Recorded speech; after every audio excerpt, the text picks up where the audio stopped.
Please help me in welcoming Dr. Stephen Eisenman. Thank you very much, David, and it's a great pleasure and honor to be here and to see so many of you out here. And I'm going to be talking about two broad subjects that are probably among the most unwelcome in DuPage County, I would think. And they are socialism and animal liberation. Animals are one of those things that are largely invisible to us. You know, you see a chicken wrapped up in cellophane in a little styrofoam box, and you see its legs or thighs or breasts, whatever it is, and you don't think this is an animal. You don't see the animal walking around. Similarly with hamburgers or something, you go to McDonald's, you get a Big Mac, and you don't think that there's an animal attached to it. You might know somehow residually, but you don't really think about it. And I thought, well, you know, this hasn't always been the case. And that in history, animals were much more part of people's daily lives.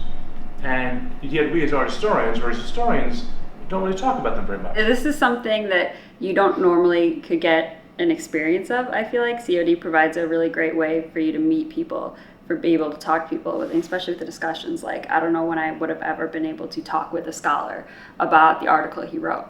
And that's why I jumped at the chance to be able to do that, and especially it's a topic that I'm interested in. We know that animals, like humans, suffer. And we feel instinctively, morally, that we want to reduce suffering if we can. So to allow so many animals, billions of them, on a daily basis, to suffer the way that we know they do, just doesn't feel right. Life, liberty, and the pursuit of happiness, positive rights. So I want to think about the animals in the same way. And the way he brought it up made sense, that, you know, state intervention would, you know, reach our goal, if that is to, you know, reduce the amount of meat that we produce, and the amount of, you know, just abuse that goes on with our animals. And he makes a good point that animals are, even though they're not our species, they have their right to life. Who are we to take that away from them and put them on as coats? And the book of Genesis, where Adam and Eve are given to eat the plants of the garden. There's no reference to animals at all. So what they eat is plant diet. That's it.